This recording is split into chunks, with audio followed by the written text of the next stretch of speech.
ICICI prudential AMC का आ चुका है आईपीओ। क्या इसको अप्लाई करना चाहिए, क्या चल रहा है इसका ग्रे मार्केट प्रीमियम और क्या अपन को लिस्टिंग गेन दे सकता है, चलिए जानते हैं। दोस्तों आईपीओ ओपन हो जाएगा आज यानी कि 12 तारीख को, क्लोज हो जाएगा 16 तारीख को। आईपीओ की साइज वॉपिंग 10,000 करोड़ है।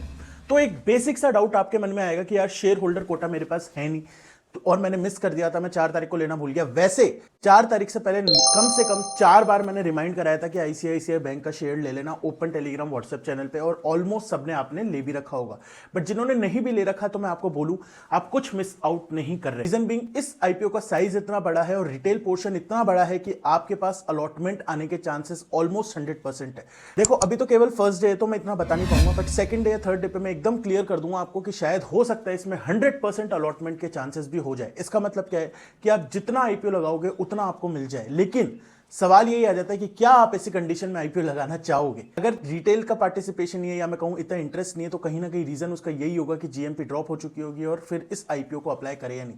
देखो एक चीज मैं आपको बताता हूं, जब भी एएमसी वाले आईपीओ आते हैं वहां पर थोड़ा सा ये रहता ही है कि जीएमपी जो है कम रहती है, लेकिन लिस्टिंग के बाद या मैं कहूं लिस्टिंग वाले दिन या फिर मैं कहूं लिस्टिंग पे ही ये थोड़ा सा रिटर्न दे सकते हैं। थोड़ा सा मेरा मतलब क्या है कि 10 से 15% भी अगर आपको रिटर्न मिल जाता है जहां पर आपकी कोई रिस्क नहीं है तो वहां पर प्रॉफिट हो जाता है।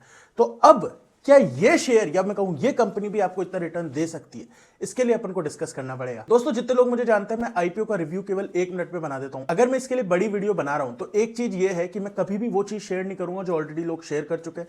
कभी भी मैं वो चीज नहीं बताऊंगा जो ऑलरेडी आपने बथेरो वीडियो में देख ली, क्योंकि मुझे पता है आईपीओ रिव्यू बनाने वाले मेरे से भी अच्छे या मैं कहूं बहुत अच्छे अच्छे क्रिएटर्स बैठे हुए हैं, तो आई डोंट थिंक आपको इतना नेसेसरी होता है। बट कुछ चीजें होती है जो वो डिस्कस नहीं करते और ना वो करेंगे, बट मैं कर सकता हूं और मैं करता हूं, तो वो चीजें मैं आपको बताने आया हूं।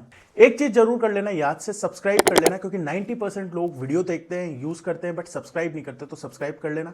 और दूसरी चीज, जितने भी आईपीओ के फाइनल डिसीजन होते हैं, जो भी आप सोच सकते हो, एसएमई, मेन बोर्ड, अच्छा बुरा जैसा भी आईपीओ हो, उसकी final decision open Telegram WhatsApp पे केवल एक पोस्ट बता के शेयर कर देता हूं, तो उसको याद से डिस्क्रिप्शन और पिन कमेंट से ज्वाइन करके रख लेना। ऑलरेडी 16,000 मेंबर्स हो चुके हैं, आप जल्दी से मिलकर उसको 20,000 करा दो। दोस्तों आईपीओ का साइज 10,000 करोड़ है। इसका फायदा यह है कि आपको अलॉटमेंट आ जाएगा, नुकसान यह है कि साइज बहुत ज्यादा बड़ा है। अब अगर कंपनी की बात करें तो आई थिंक आपने सब जगह सुन रखा होगा या फिर अब तक आपने बहुत सारी वीडियोस देख ली होंगी, बट नहीं भी देखी तो मैं आपको बता देता हूं। एएमसी कंपनी है, पैसे मैनेज करने का काम करती है, इंडिया की सेकंड लार्जेस्ट हो जाती है, और समरी में बताऊं तो इनकी परफॉर्मेंसेस काफी अच्छी रही हैं, बेंचमार्क्स को बीट किया है। इस वजह से इनका जो एयूएम साइज है बढ़ता ही जा रहा है। इसका फायदा क्या होता है? इसका फायदा ये होता है कि जितने भी इनके फंड मैनेजर्स वगैरह हैं उन्होंने बहुत अच्छा काम किया है, जिसकी वजह से इनके फाइनेंशियल्स पे बहुत अच्छा असर आया है। और फाइनेंशियल्स ऐसा नहीं है, इसकी इस इंडस्ट्री के अंदर ही बहुत अच्छी ग्रोथ चल रही है, और कब तक चलेगी आई थिंक आने वाले 4-5 साल तक तो कंटिन्यू रह सकती है, या मैं कहूँ 2-3 साल तक तो रह सकती है, बट उसके बाद फिर थोड़ा सा स्लो डाउन आ सकता है। लेकिन जब तक ये कंटिन्यू है तब तक इनकी रेवेन्यू ग्रोथ 30% के ऊपर है, सेम प्रॉफिट आफ्टर टैक्स भी 30% के आसपास हो जाता है। प्राइस टू अर्निंग जिस पे आना चाह रहे हैं वो है 40 का। अब देखो सही बताऊं तो नेगेटिव पॉइंट कहीं ना कहीं यही है। अब आप बोलोगे यार उत्कर्ष नेगेटिव क्यों, ये तो ऑलमोस्ट सही है और नॉर्मल वैल्यूएशन पे आ रहे हैं। जी हाँ, बट अब एक चीज समझो, ये चीज आपको कोई नहीं बताएगा। जब भी आईपीओ आता है उसके लिस्टिंग गेन होने का पर्पस 2 तरीके के होते हैं। लिस्टिंग गेन एक बेसिस पे ये होता है कि यार वो बंदा थोड़ा सा अंडर वैल्यू छोड़ रहा है, सपोज 100 रुपए की चीज है, वो आपको 20% डिस्काउंट पे लाके 80 रुपए पे दे रहा है, तो कहीं ना कहीं आप थोड़ा उस डिस्काउंट का फायदा उठा के लिस्टिंग गेन कमाते हो। एक रीजन ये होता है। दूसरा रीजन ये होता है आपकी फ्यूचर ग्रोथ, आने वाले टाइम में आप किस रेट से ग्रो करोगे, आने वाले टाइम में आप कितना ग्रो कर सकते हो, उसके हिसाब से डिस्काउंट करती है। दोनों ही केसेस के अंदर आपको लिस्टिंग गेन हो सकता है। बट अब यहां क्या गड़बड़ है? यहां गड़बड़ यह है कि यहां पर इन्होंने जो प्राइस टू अर्निंग रेशियो चुना है वो ऑलरेडी इनकी ग्रोथ को डिस्काउंट करके जो मार्केट बाकी एएमसी कंपनीज, अच्छी एएमसी कंपनीज को दे रही है, जैसे कि एचडीएफसी एएमसी, उनका भी सिमिलर मान सकते हो, थोड़ा बहुत ऊपर नीचे होगा, बट उनको जो पीई रेशियो मिल रहा है वही इस कंपनी को लेना है, और वो भी लिस्ट होते ही लेना है, और जिसके कारण इसका market cap already 1 lakh crore से ऊपर का चल जाता है, तो काफी लार्ज कैप सेगमेंट में ये आ जाती है। लेकिन क्या उत्कर्ष केवल नेगेटिव बात है कि नहीं, पॉजिटिव बात बताता हूं। पॉजिटिव बात यह है कि केवल 9 to 10% इक्विटी डाइल्यूशन हो रहा है, जिसमें भी ऑब्वियसली क्यूआईबी का पोर्शन काफी अच्छा है, तो वहां पर क्यूआईबी अगर सब्सक्रिप्शन बहुत अच्छा रहता है तो उस बेसिस पे अपन को देखना पड़ेगा इसकी डिमांड, और उस बेसिस पे आपको इनिशियली थोड़ा सा एक्स्ट्रा रिटर्न मिल सकता है। देखो एक चीज समझो, जब भी कोई शेयर आईपीओ से मार्केट में आता है उसका बज रहता है, लोगों में उसकी थोड़ी सी क्यूरियोसिटी रहती है,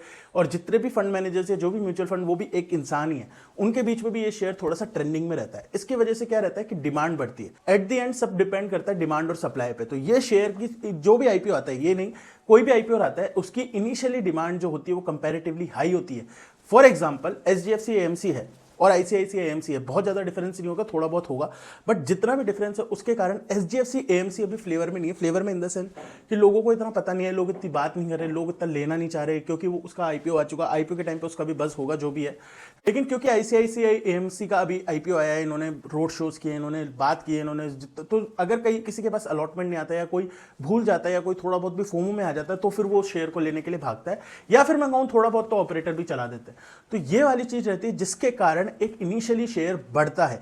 तो इस वजह से थोड़ा सा एक्स्ट्रा प्रीमियम 10, 15, 20% का प्रीमियम जो ऑलरेडी मार्केट में कंपनीज है उनसे उसको मिल सकता है। फिर से सुनना, जो 15-20% का प्रीमियम है ऑलरेडी जो पीयर्स लिस्टेड है उससे ऊपर मिल सकता है। For example suppose industry P चल रहा है 30 का और ये कंपनी अभी 30 पे ही आ रही है, तो इसने कुछ भी छोड़ा नहीं है अपने लिए value wise, but just because ये आईपीओ में आ रही है तो 15-20% का अपन को एक्स्ट्रा प्रीमियम इसको देखने को मिल सकता है थोड़े टाइम तक। 36, 40 इतने तक का प्रीमियम इसका इनिशियली जा सकता है, बट इवेंचुअली फाइनेंशियल्स को प्रूव करना होगा, अदरवाइज कंपनीज नीचे आ जाती है। और यही रीजन है कि आईपीओ में आप देखोगे बहुत सारी कंपनीज का इनिशियली ग्राफ बहुत ऊपर जाता है, फिर सडनली वो डिप करते करते नीचे आते हैं, फिर वो एक बेस फॉर्मेशन करते हैं और फिर वो ऊपर जाते हैं। ये एक आईपीओ का प्राइस मूवमेंट हो जाता है। आई एम श्योर ये चीज आपको किसी ने बताई नहीं होगी, या फिर मैं कहूं ये चीज कोई इतनी डिस्कस करता नहीं है। मैं पर्टिकुलरली आईपीओ में ही काम करता हूं, पर्टिकुलरली आईपीओ में ही बहुत ज्यादा मेरा ध्यान रहता है। इस वजह से मेरा जो मैं कहूं कि इतने सालों से जो आईपीओ देख रहा हूं, तो उस वजह से ये एक थोड़ा सा एक्स्ट्रा इन्फॉर्मेशन आपको मैं दे पा रहा हूं। आप बोलोगे यार उत्कर्ष ये सब तो ठीक है, बट क्या तुझे क्या लग रहा है कि इसको अप्लाई करना चाहिए या नहीं? देखो सिंपल सी बात बताता हूं मैं आपको, कंपनी अच्छी है, फंडामेंटल्स अच्छे हैं। अगर आप कंपनी को एनालाइज करने जाओगे कोई भी आपको रेड पॉइंटर नहीं मिलेगा, जबरदस्ती निकालना है तो बात अलग हो जाती है, अदरवाइज कोई भी ऐसा पॉइंटर नहीं है जिसके कारण मैं कहूं कि कंपनी खराब है। इसका फायदा यही है कि कंपनी अच्छी आ रही है, बड़े साइज की आ रही है, तो अलॉटमेंट पूरा आएगा। बट प्रॉब्लम यही है कि क्यूआईबी सब्सक्रिप्शन कितना आता है। अगर क्यूआईबी का इंटरेस्ट इसमें बहुत ज्यादा दिखा, सपोज क्यूआईबी 20 से 25 टाइम्स से मिनिमम ऊपर गया, तब जाके यहां पर लगता है कि लिस्टिंग गेन का बनेगा। देखो जब आईपीओ एनालाइज कर रहे हैं तब अपन लिस्टिंग गेन पर्पस से कर रहे हैं। होने के बाद क्या परफॉर्मेंस होती है वो मैं लिस्टिंग स्ट्रेटेजी में शेयर करता हूं, तो उसके लिए भी सब्सक्राइब कर लेना, वो यहीं पे आ जाएगी। लेकिन जब अपन लिस्टिंग गेन की बात करते हैं तो मेरा सोल पर्पस यही होता है कि क्या आपको फर्स्ट डे पे पैसा मिलेगा या नहीं।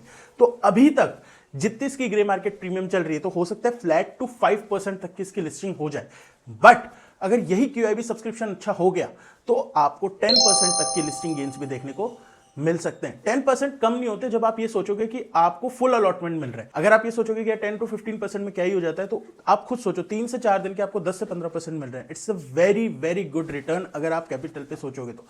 बट अब बात ये आ जाती है कि यार क्यूआईबी 20-25 टाइम्स हो जाए तो हम क्या इसको अप्लाई कर दें? नहीं। देखो दो चीजें आपको मिक्स करके देखनी पड़ती है। मैं आपको एक चीज बताता हूं, आपने रिसेंट आईपीओज में देखा होगा, कुछ आईपीओज ऐसे थे जो आपके ठीक ठाक थे लेकिन फिर भी बहुत अच्छा खुल गए, क्योंकि उनका रीजन होता है मार्केट। सपोज अगर मार्केट से सपोर्ट मिल जाता है ना, तो वहां पे 10 to 15% का इनिशियल गेन प्लस थोड़ा सा इंटरेस्ट आए तो 20% तक के गेन्स भी देखने को मिल सकते हैं। बट वहीं पे सपोज किसी भी कारण से मार्केट खराब हो जाए, कोई नेगेटिव सेंटिमेंट आ जाए, कोई शॉर्ट टर्म नेगेटिव मोमेंटम आ जाए, शॉर्ट टर्म कोई की मूविंग एवरेज को ब्रेक कर दिया, तो वहां पर आपको थोड़ा सा नेगेटिव देखने को भी मिल सकता है।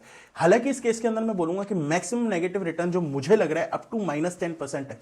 तो अगर आप उस कैटेगरी के हो जिसको बिल्कुल फर्क नहीं पड़ता, अगर 10 से 15% उसको लॉस हो जाता है, तो फिर आप इसके अंदर अप्लाई कर सकते हो, और आई एम श्योर आप उस कैटेगरी के नहीं होगे। तो आपको लास्ट डे तक वेट करना है। अब आप बोलोगे लास्ट डे तक वेट करके किस तरीके से जज करें, या अगर आपको खुद जज करना है, 20 to 25 टाइम्स क्यूआईबी होना चाहिए, मार्केट का उस दिन का डेटा पॉजिटिव होना चाहिए, प्लस मार्केट अपने की मूविंग एवरेजेस, जैसे कि अभी मैं बोलूं कि 25,600 700 कोई एक मेजर सपोर्ट है, उसके थोड़ा सा ऊपर होना चाहिए, जिसके कारण ऐसा लगे कि आने वाले 4 दिन के अंदर मार्केट बहुत ज्यादा नीचे नहीं जाएगा। उस केस में आप अप्लाई कर सकते हो।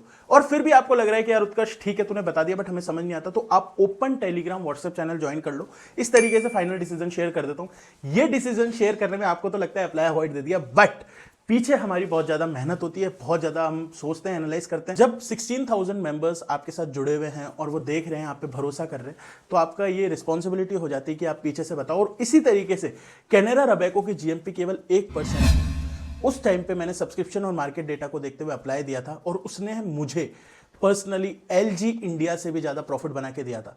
अगर मैं शॉर्ट में बोलूं तो एलजी इंडिया के प्रॉफिट को 3 to 4 टाइम्स कर लो, इतना मुझे कैनरा रबैको ने बना के दिया था, जिस आईपीओ का सब्सक्रिप्शन बहुत ज्यादा नहीं था। ये फायदा हो जाता है जब आप लास्ट मोमेंट पे वेट करके एनालाइज करके आप फाइनल डिसीजन लेते हो। तो फर्स्ट डे पे लेने के बजाय, सेकंड डे पे लेने के बजाय लास्ट डे तक वेट करो। खुद एनालाइज कर सकते हो तो बहुत अच्छी बात है, नहीं कर सकते तो open Telegram WhatsApp channel join करके रख लो। आई थिंक इस आईपीओ में आपको फ्रेश पर्सपेक्टिव मिला होगा। अगर मिला तो कमेंट करके जरूर बताना। वीडियो पसंद आई तो लाइक कर दो, चैनल को सब्सक्राइब कर दो। मिलेंगे किसी और वीडियो में, बाय।